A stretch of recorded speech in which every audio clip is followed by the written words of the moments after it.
with Blue White Red Delver against Miracles. This one's not looking so good, though, as we're going to zoom in, and we see a board position here with Michael sitting at 4, so his life's not very high, but he has the Counterbalance Sensei's Mining Top lock in place. You see 2 Tundras, a Mountain, a Scalding Tarn, and an Island out there for Michael. Terminus may have just resolved.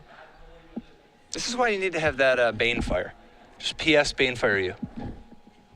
You know? I can get behind Banefire always. Oh, yeah. Or Demon Fire. Always. I guess Demon Fire was the original, right? If you could... Yes. Yeah. Demon Fire you? Was Demon Fire uncounterable? Yeah. I think. Yeah, when you have no cards in your hand. Oh, yeah, when you're hellbent. Right. It's been a long time since I've seen Demon Fire. Oh, yeah. Dude, I Demon Fired so much. In my head. What deck?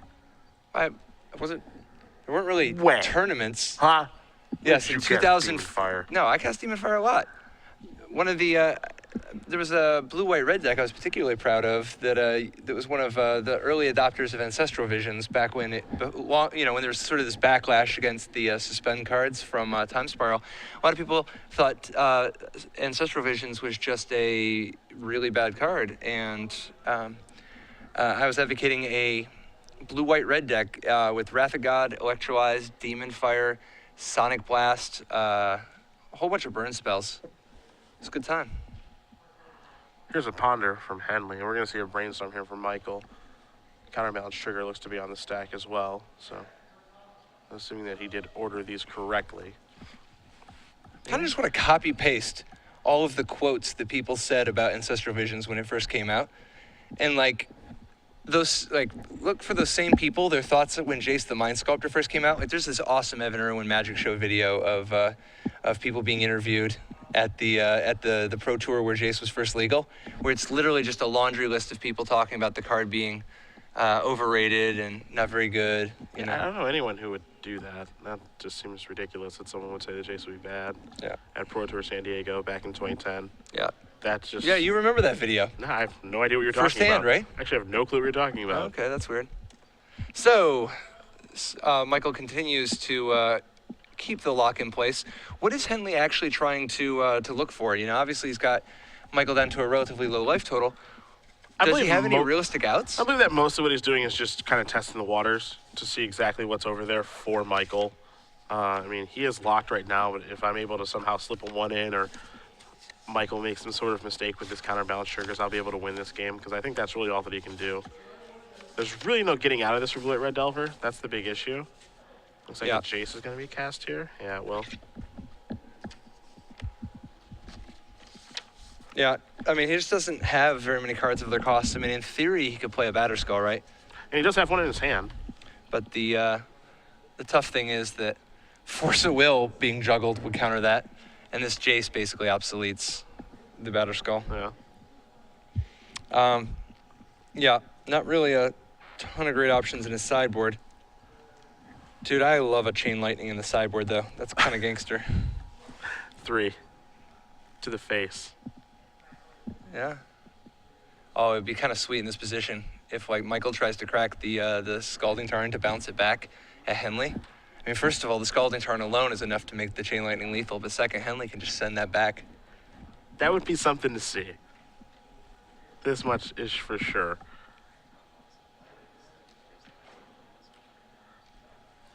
And it sounds like a player who did not actually top 8 any of the tournaments at the time and lost to Jace the Mind Sculptor is bitter about it. Shout out to Tom Ross, by the way, unrelated, but he recently did well with a red deck. I will have you know, Tom Ross did get 9th at that Pro Tour. Yeah, that's really good. That is really good. Jace the Mind Sculptor was in the top 8. Did Jace win the tournament? No. Yeah, that's a yes or no question. Did Jace go 6? Neither did Tom Ross's deck. Did Jace go 16-0 through the Swiss of the tournament? Did Jace? Yeah. No. Lifetime. No. Yeah, okay. I guess was that whole thing? No, there were split tournaments then. Yeah. But yeah. Luis played the boss's deck and went XO. Absolutely. Tom Ross, best known for popularizing an update to Michael Flores' Naya Lightsaber. No, those are different decks.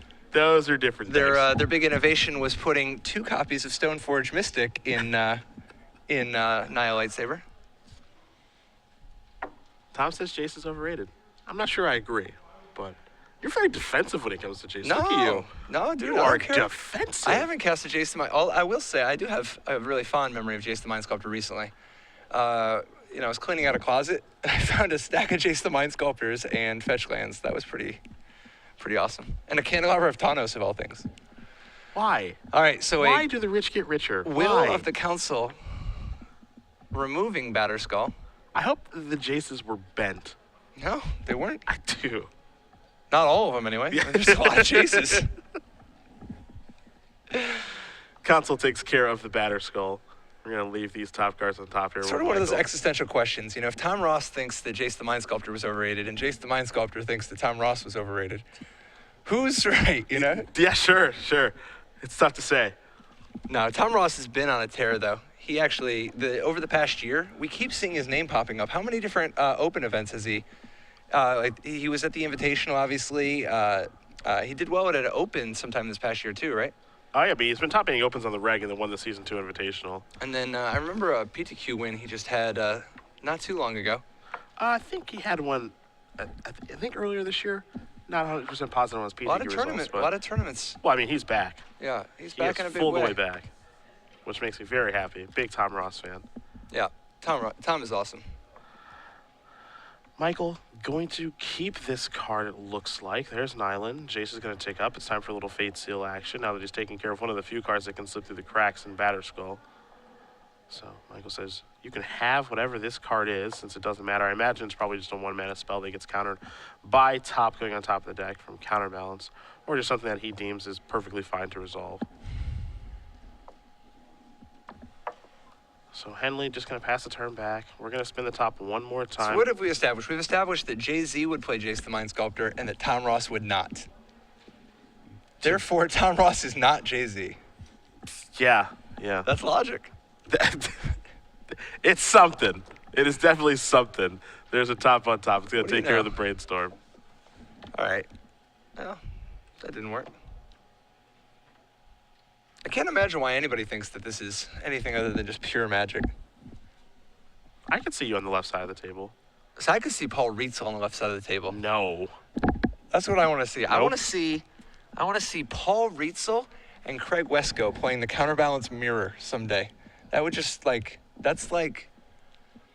would be an awesome YouTube video. Just those two of them just playing it out. Maybe Iron Man. Would it be better, that or you and Guillaume playing Kithkin against each other? Guillaume and I play Beatdown all the time. Why? Why do you lie on air?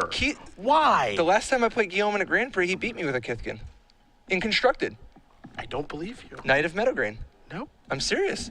It was the Lorwyn Block Constructed Grand Prix in Rimini, back when we used to just fly to Italy to play in Grand Prix.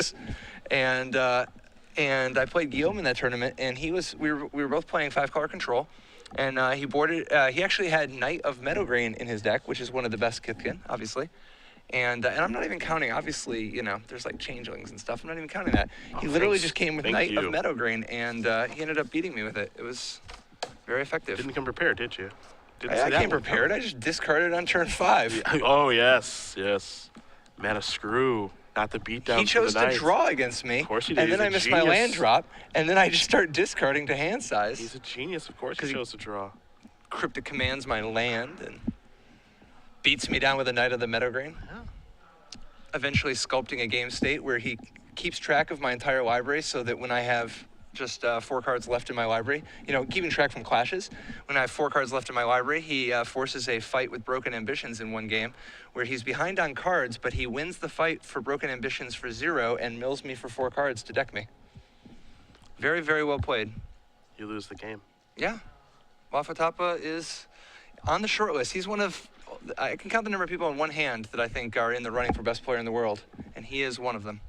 Sword of Fire and Ice being placed on the stack here. Michael going to rearrange, show a 3, I imagine. Looks like we are. Maybe he didn't announce the counterbalance trigger. I'm not entirely sure. But you saw Neil stop him very, very quickly there. So, see what the holdup's going to be. Yeah, here. It looks like the question at play is going. The question is going to be whether or not Michael missed the counterbalance trigger. my hope is that we'll spend about 10 minutes resolving this, and then Neil will get to keep a sword and never be able to resolve a creature, so that it will be for naught. Entreat the Angels, which is a 3, will take care of the sword. Yeah, it looked like there was just a bit of a timing question. So now Michael is going to attempt to draw a card here so he can entreat the Angels, and there will still be a 1 on top. So he wants to make Angels, and he wants to get this game over with so we can head to a 3rd one. And Neil Henley is going to pack it up. So Michael Swailes is going to win game number 2 here over Neil Henley. Neil knowing he cannot get out of that lock, and we'll head to a 3rd one here between the blue-white-red decks. Yep, and then winner of this will be in the finals against James Wynn's Shardless Bug deck. Shardless Bug. I think Shardless Bug is either way. I mean, he's okay facing Delver or Miracles. You know, like having Abrupt Decay is just absolutely awesome against Miracles, against Counterbalance, and against the Delver deck, he's got plenty of tools. I guess he has small preference towards playing against Miracles, but. Either way, these players are 46.5 minutes into their match and shuffling up for game 3. There's always a marathon when Miracles is involved, but will Miracles prevail in game 3? I don't know. I mean, I think it's a good matchup, and I've said this a couple of times. Just the way that Blue-Red Delver tries to win, which is either try to have a Delver draw or, over kind of just win over time with Batterskull and Stoneforge Mystic are just 2 things that Blue-Red Miracles is capable of beating. They have so many ways to kill a Delver on the opening turns of the game between Swords, Terminus, and Blast effects, be it Red Blast or Pyroblast. And the later we go, the better things get for Miracles, because they can get the top plus counterbalance lock in place and resolve Jace and do some brainstorming. So I've never really thought this is a good matchup for Red Delver, and it has oftentimes played out that way. Of course, mulligans can be involved and things like that, but I think when both players have reasonable opening hands and get to work, it's not a good place to be for Neil Henley and his Split Red Delver deck. Yeah, I mean, the blue-white Delver deck, I mean, he's got to get ahead on board a little bit. He's got to get something going. I mean, really, it's pretty obvious. He just wants Delver of Secrets. He wants to be applying some real pressure. A lot of answers to it, though. I don't know. What I know is that what I want to know is if we can talk about Ari Lax's preview card yet. Well, I think everybody knows about it now. Because it was the trivia question. I understand, but I think we've got it all figured out at this point. Dude. You want to talk about Court of Calling? Go ahead. Court of Calling, man. All right. Court of Calling is a convoke card that is for serious.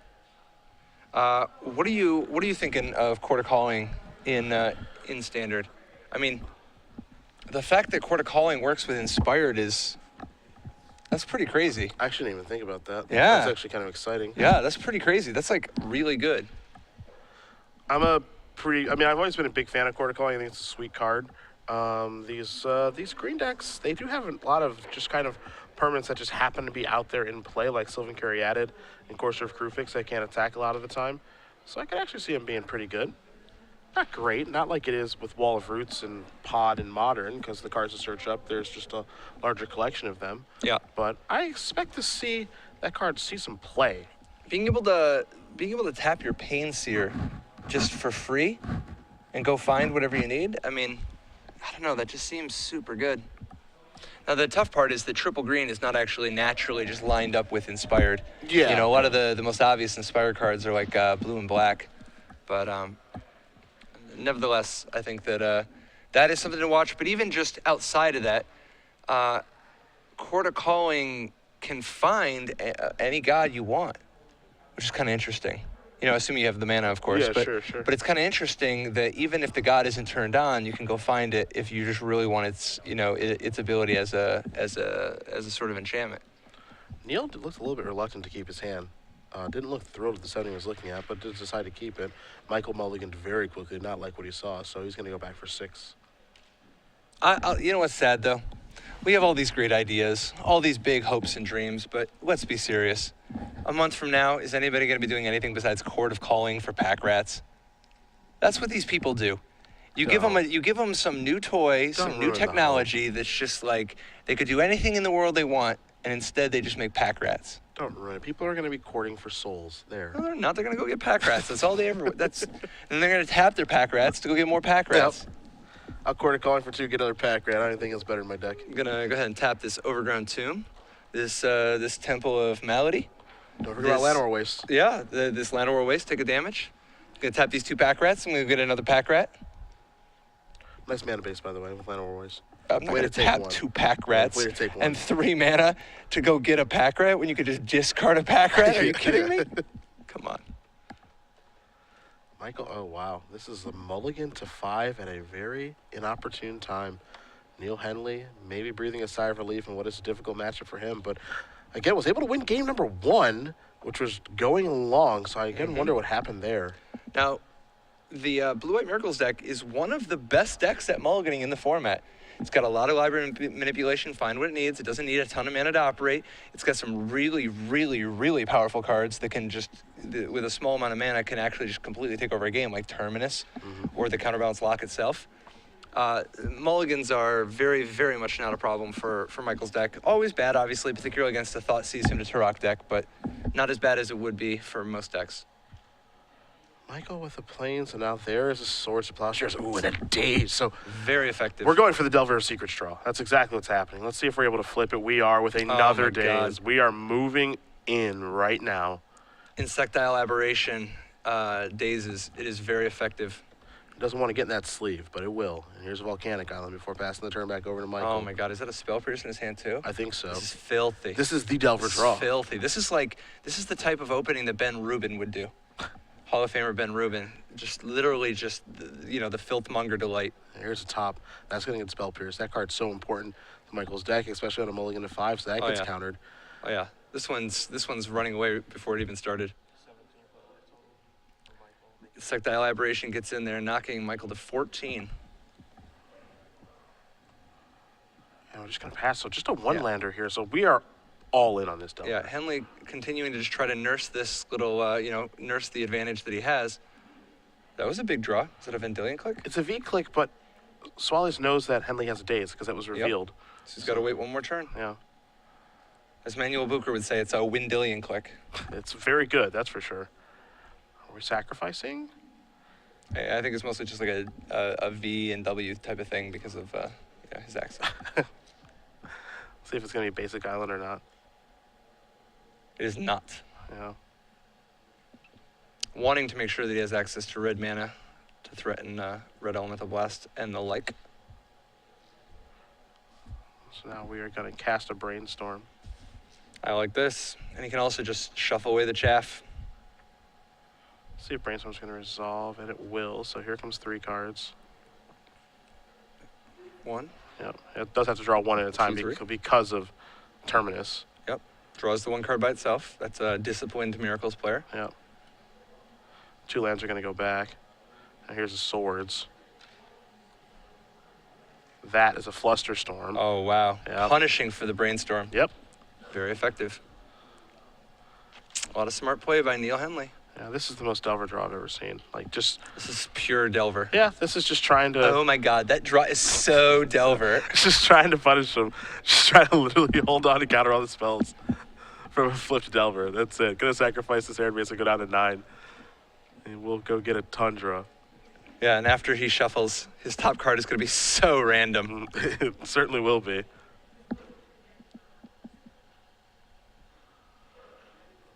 Again, Michael's hand right now, he has a fetch land and a Vendilion Click, and now a mystery card coming on a mulligan to 5. Yeah, this has been a definitely an impressive fight for a multi 5 against a pretty impressive opening by Neil Henley as far as 1-land hands go. Croc is actually a pretty big draw. Oh yeah, with the Vendilion Click in hand. Yeah, that's actually a really nice draw. That's a plan. Henley gonna draw a card. Continues to have no mana. And for 3. Here we find out what Henley is made of. I don't know if he's going to Daze or not. Not likely unless he has an actual removal spell for the Vendilion Click also. Yeah. Neil does have a Brainstorm that he can cast. Could have cast on the main phase. Just started by attacking. Yeah, he's going to cast Brainstorm now. Well, maybe if he runs into a forcible or something. Yeah, he would force a will the Vendilion Click. Michael doesn't have anything else. Yeah. 1 and 2 and 3. Doesn't look like a forcible was drawn there. Nope. Another Delver Secrets, among other things. There's also a Wasteland. But what's tough is that he doesn't have another. He doesn't have another mana. And what he can do is Daze just untap his land, so that then he can drop his Delver of Secrets. Yep. To and putting back like a Wear and Tear or some other, instant on top of his deck. That way he can keep the pressure going. Because either Michael's going to let these two trade, or actually he'll have to just let him trade if he blocks, because the Daze will have the Caracas out of the equation. Yeah, I like Dazing here, making him tap Caracas. They trade, then you just replay the land, play the Delver. Because remember the Vendilion Click is still going to get to use its ability. That's true. So there's a very good chance that it'll just take the Delver, but at least you'll be one closer to actually finding a land.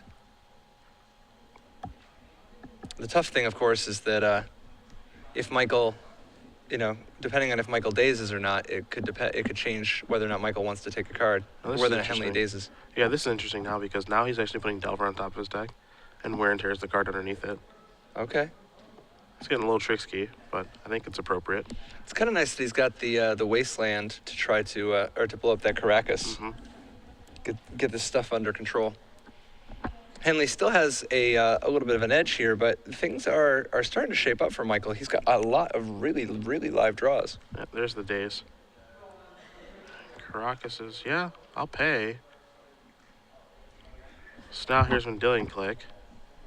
He says, I'll Henley target does you. take... Okay, yeah. So the hand right now is Daze, Daze, Sword of Faith and Famine, Meddling Mage, True Name Nemesis, Wasteland, and Volcanic Island. No land has been played yet here for Neil. Yep. We know Michael the top gets cards. to decide. The top cards of his deck are Delver and Wear and Tear in that order. Yep. So Michael does get to look at Henley's hand before deciding whether or not he wants to offer up the trade.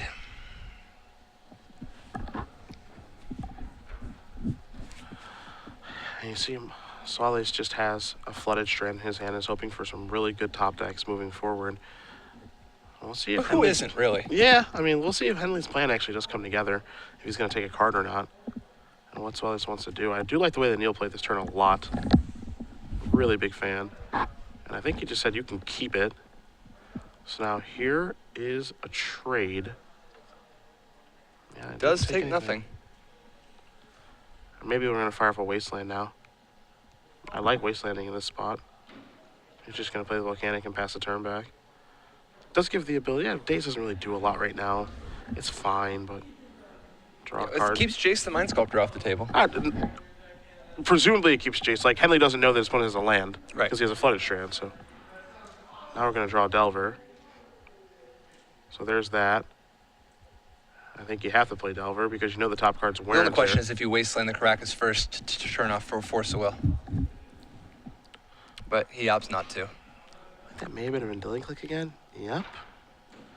Henley's going to reel very quickly. There's Wear and Tear. This is going to flip again. And now we're going to attack for 3. Here's V-Click. And now we're going to see what he wants to do with Wasteland. If he wants to use it now or if he wants to wait. Honestly, he doesn't have much else to do. He doesn't have anything to do with the Wasteland, really, because he didn't fire it off earlier. Yeah, I mean, Wasteland does mean that he's only 1 mana away from Sword of Feast and Famine. If he uses the Wasteland, he'll be much further away. Same can be said for True Name Nemesis as well. Yep.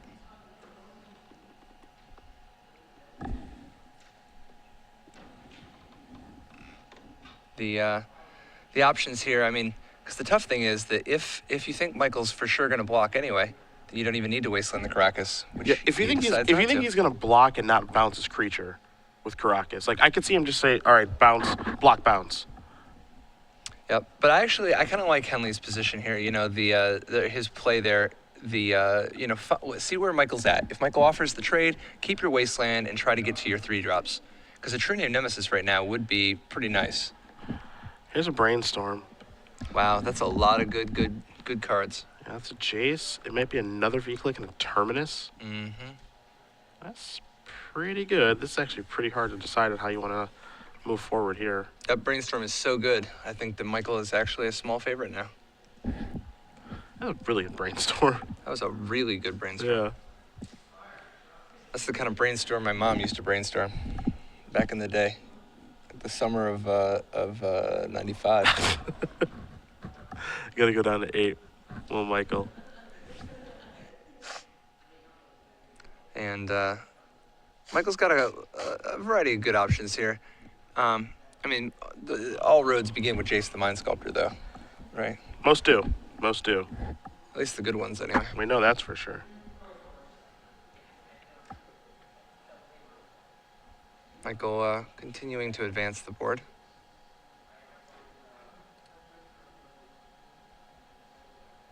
Jace the Mind Sculptor hits the table.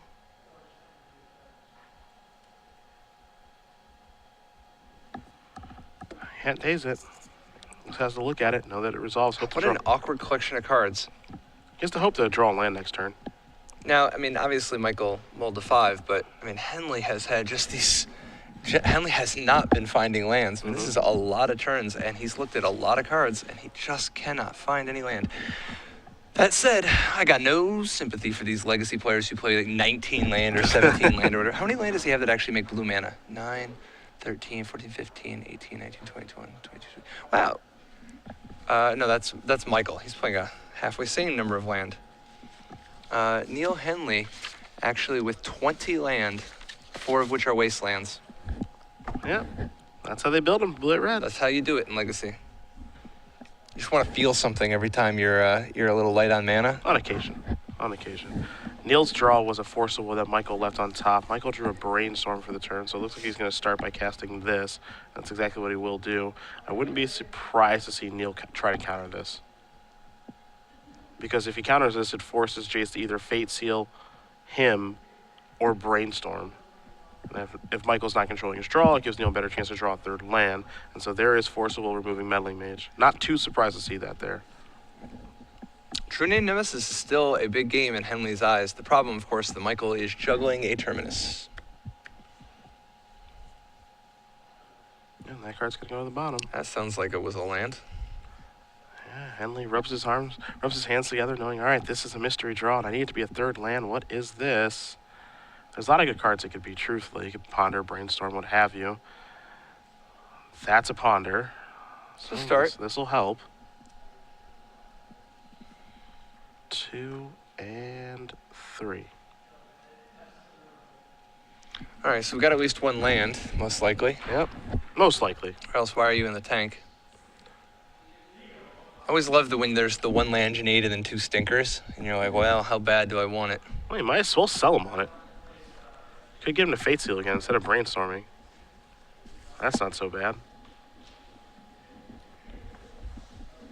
And gonna rearrange. Here's this. There's that. Still no white mana, though. Nope. Just gonna pass the turn back. Or to Swailes. It's a counterbalance. That's interesting. Yeah, that's gonna get the brainstorm out. Okay. So 3 cards. Oh, this is a Supreme Verdict, so that's useful. Those cards will go back. I imagine Verdict will go on top. Here's Counterbalance, that's naked. And there's an island right now in Michael's hand. So Michael on a mulligan of 5 is clawing his way back into this game as we are over an hour into this match. Henley gonna untap here. See what he can find. Again, 4-mana spell's not a good idea, but this deck doesn't play any of those. There's a Brainstorm on top. I imagine he's just going to go with True Name Nemesis. He's going to start with Sword, okay. Testing the waters. Yeah. That's good.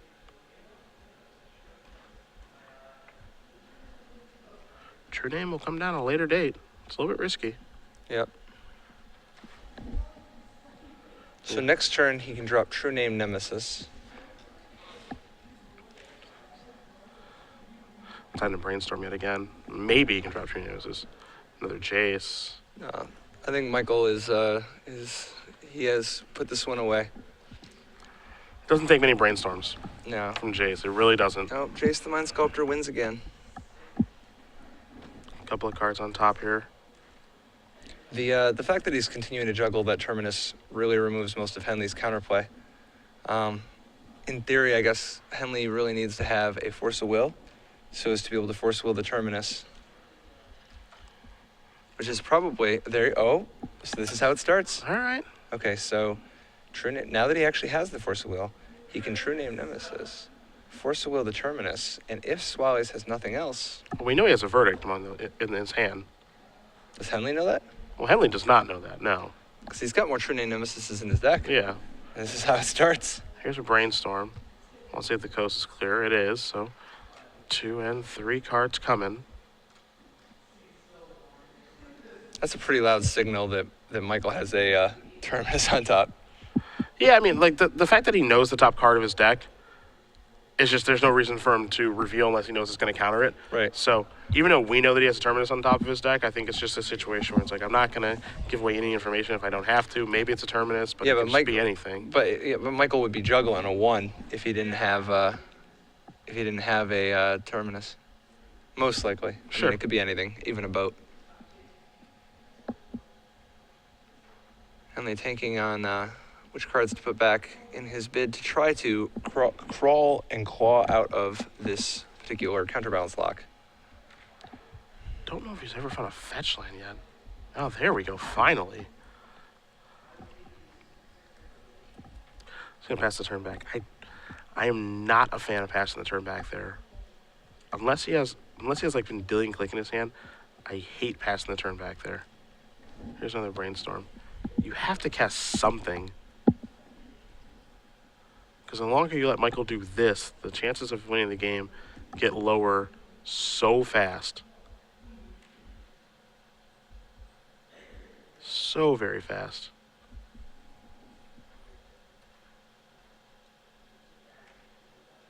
Gonna try to cast a top now, and this is probably gonna draw out the Force of Will. Can't let your opponent assemble the lock. This is what beat him in the second game. Yep. This is what beats Blue-Ray Delver most games. Gonna sacrifice here. Definitely well played by Michael. You know, obviously got a very fortunate brainstorm early on, and Henley was a little short on mana, but crawling back from a Mold of 5, well, he was under a lot of pressure, because remember, it was a Delver of Secrets with several cheap counter magic early on. Looks like he may be casting Wear Tear to take down Counterbalance in response to top. I like that. That's a good play. Yep, that's just gonna a work. good play. I still don't want top resolving. You know, the tough thing is that now he can just juggle the Terminus Yeah. with the top instead of just having to use Jace to do it. Yeah, I would probably fight over top here if I was Neil, if I'm in his seat. Again, I don't know the cards of my opponent, but I know how integral top is to the success of Miracles. I just wouldn't want it resolving. Yeah, doesn't mean he's got anything to fight with, though. Yeah, that's true.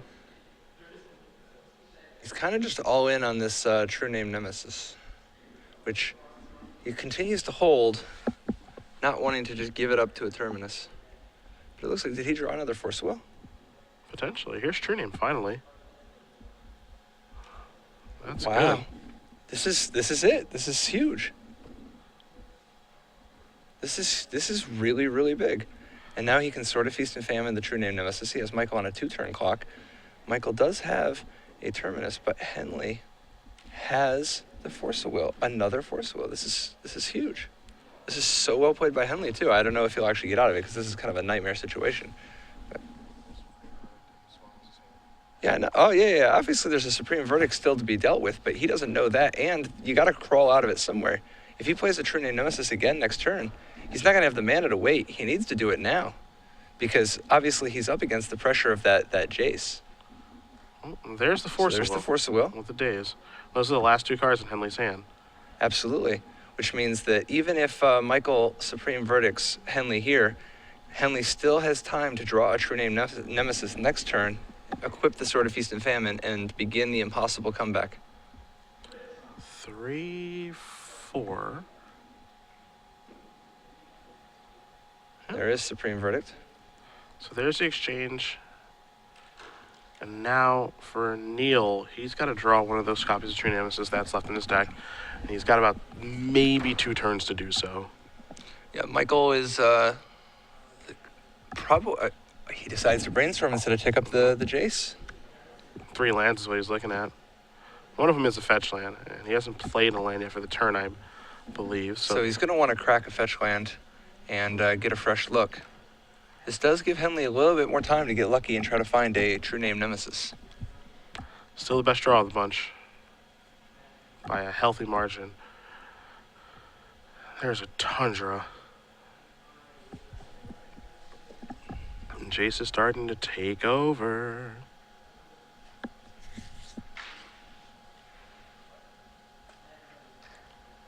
So spin for 3. Council's Judgment, a red Elemental Blast, and a land. And red Elemental Blast might be the check mark here. That might be the ticket.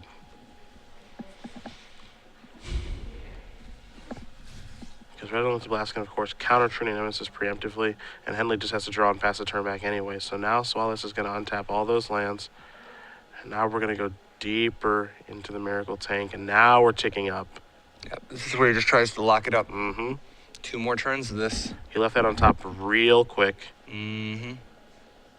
Pass the turn back. Henley knows. You wouldn't let me keep it otherwise. Gonna spin top really quickly here on the end of Neil's turn. Michael will draw a card. He's taking up.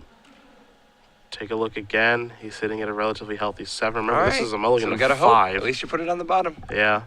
You see Neil perk up a little bit.